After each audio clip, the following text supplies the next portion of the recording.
Welcome to the deep dive. Glad to be here. You know, in a world where tech, especially big enterprise systems like SAP, is just constantly shifting, keeping up feels like a huge task. It really does. Constant change. But what if the biggest thing isn't just the new software, but actually a different way of thinking about it all? That's a great way to put it, a mindset shift. So today, that's exactly what we're doing a deep dive on. Yeah. This idea of the cloud mindset. Right? And we're focusing specifically on SAP S/4HANA Cloud Public Edition. That's SAP's, most standardized pure cloud ERP. The public cloud version, yeah. And how this mindset really clicks for those brand new greenfield projects, starting fresh. Clean slate implementations, that's where it really shines. Our insights today, they're drawn from this really interesting pedagogical guide by Jose Luis Rincon Olivares. It's aimed at training up new professionals. It's a solid guide for getting people into this new way of thinking. So our mission here is to really unpack that for you, the listener. We want to give you the core insights, not just the what of successful SAP cloud adoption, but the why. Why this thinking is so critical. Exactly. Because this cloud mindset, it's much more than just swapping out software. It fundamentally changes how projects get designed, how they run. How people work together even. Absolutely. How teams collaborate. It's really adopting a whole new paradigm for working with SAP in the cloud. Okay, let's unpack that paradigm then. The guide lays out 6 foundational pillars, let's call them, principles for making these projects work. 6 key principles. We've got standardization, agility, simplicity, continuous improvement, shared responsibility, and this idea of a product mindset. That's the list. And they all kind of connect. Yeah. What strikes me is how they weave together. It feels like a deliberate move away from, the old habits that used to really bog down big IT projects. Definitely steering clear of the old pitfalls. Okay, let's jump into the first one. This feels like the bedrock. Adopt, not adapt. Sounds simple, but wow, that's a big philosophical change, isn't it? Oh, it's huge. Probably the biggest hurdle, honestly. It's about letting go. Letting go of the past, really. Yeah. Committing to using SAP's standard processes just as they come, out of the box. Instead of trying to force fit your maybe unique, maybe kind of complex old ways of doing things into the new system. Exactly that.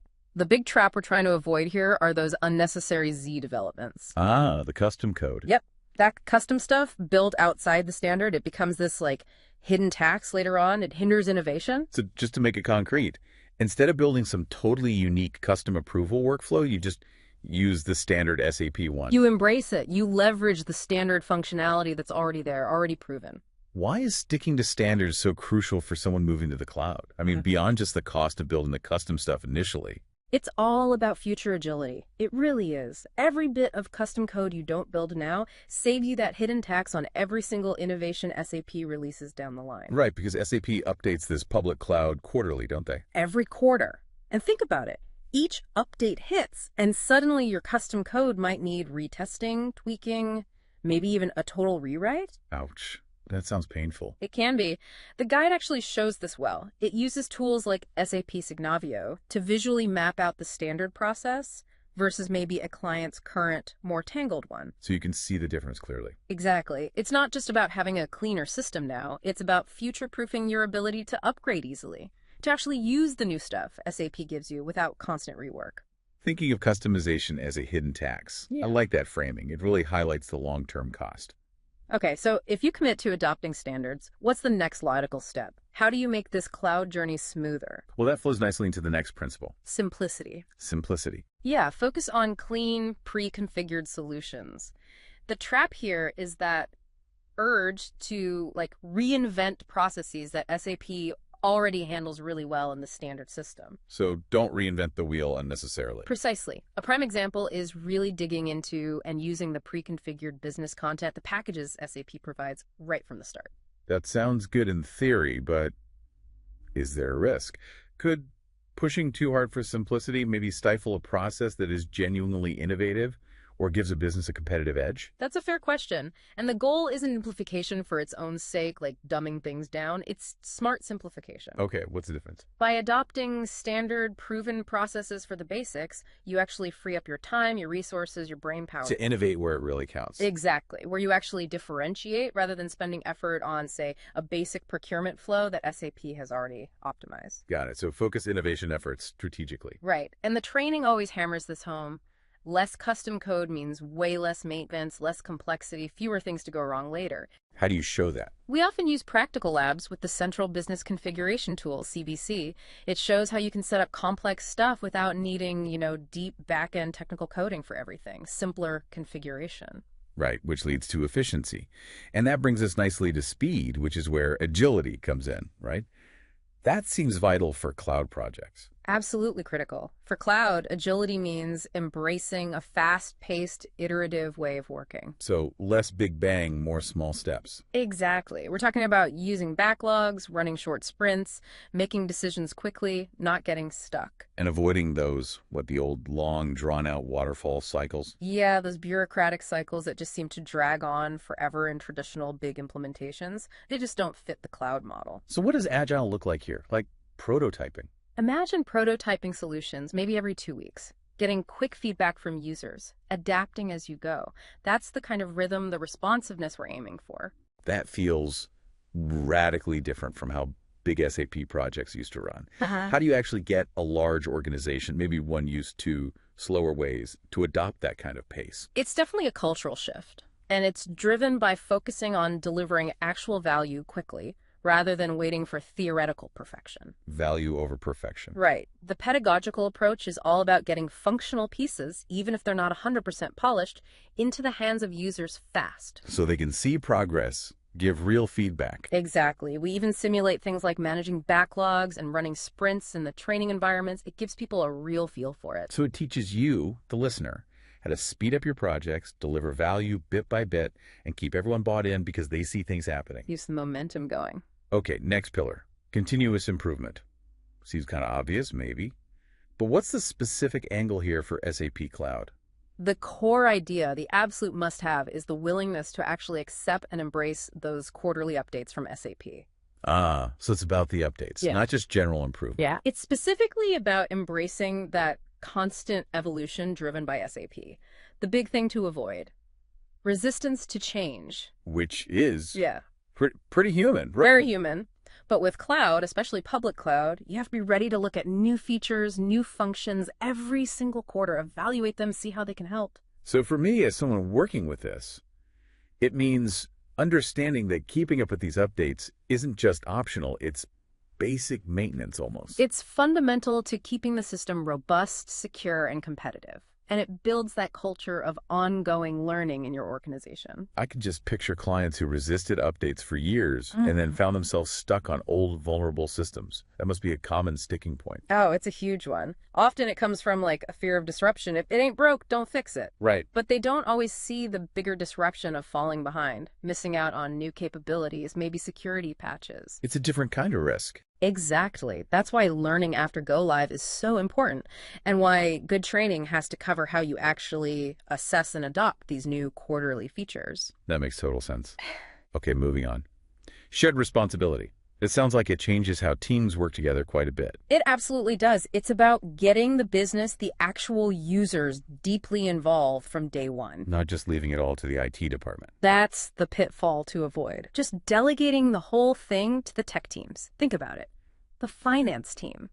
They should be leading the design of the finance processes. Because they know finance best. Exactly. They bring the deep domain expertise. They shouldn't just be passive recipients of whatever IT builds for them. So this really is about breaking down that old wall. The IT builds it, the business uses it mentality. Completely dismantling it. How do you actually make that happen, though? Getting that deep shared ownership sounds challenging. It requires a real shift in mindset and in how you structure the project. The guide recommends, and we really push for this, holding mixed validation sessions. Mixed meaning? Meaning you have business users and IT people in the same room, looking at the system, validating the processes together, breaking down those silos. So your role as the listener often becomes being that bridge, right? Connecting the business needs with what's technically possible. That's a critical role. Fostering that collaboration leads to much, much better results in the end. That collaboration sounds key. And then we get to product mindset. This sounds like thinking bigger picture, longer term. It is, exactly. It's about thinking of your SAP solution not just as a project with a start and end date, But as a living thing. as a living product that's going to evolve over time. You need to consider scalability, how it will grow right from the beginning. And what are you trying to avoid with this mindset? Avoid settling for temporary fixes, those quick patches or workarounds that solve today's problem but create a bigger mess down the road. Costly reworks. Okay, so using an example, maybe for a collections process. Instead of just a quick fix for this quarter, you design something thinking about how collections might change or grow over the next few years. Precisely. A scalable solution. What happens if you don't adopt this product mindset? What happens? You end up with systems that are fragmented, hard to maintain, maybe unsustainable. You're constantly patching things up. It's just technical debt piling up. A cycle of fixes. A never-ending cycle. So professionals need to be taught to think about the solution's evolution, the user experience over time, even evaluating its likely impact maybe 2 years out. So you build something that lasts. It helps you, the listener, build solutions that can actually grow with the business. Avoid those painful, expensive reworks later. Build it right with the future in mind. Sustainable systems. Okay, and finally, there's a really practical, powerful principle, centralized configuration using CBC. Central business configuration, yeah. This is all about leveraging that tool, CBC, to push configurations consistently across your different system environments. Like dev, QAS, production. Your development system, quality, production, exactly. The huge mistake to avoid here is configuring things separately, manually in each system. Because that leads to errors. Inevitably. Inconsistencies, errors, version control nightmares. Debugging becomes a mess. Imagine setting up your chart of accounts once, centrally in CBC. And then it just applies correctly everywhere. Automatically and accurately across your whole landscape. That's the power. So this is really how you guarantee consistency and accuracy when you're setting things up.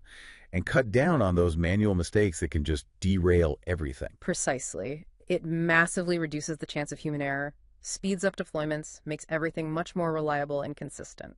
How is this taught? Is it hands-on?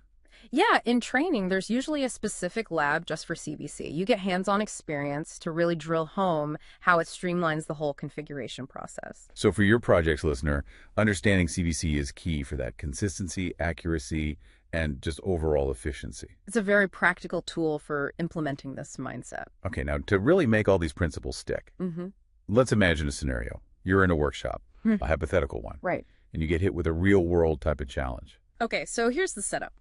A client walks in. They're keen on moving to S/4HANA Cloud Public Edition. Good start. Promising. But they want to replicate their existing local billing process. And the catch, this old process leans heavily on custom code. Ah, those Z developments again. The very thing we're trying to avoid. Exactly. Right from day one, it flags a potential issue with the adopt, not adapt principle. So your team's mission, armed with this whole cloud mindset we've been talking about, it's kind of threefold, right? 3 key things you need to do. First, figure out the standard SAP process that achieves what the client actually needs, even if it looked a bit different from their old custom way. Find the standard equivalent, yeah. Second, you've got to make the case.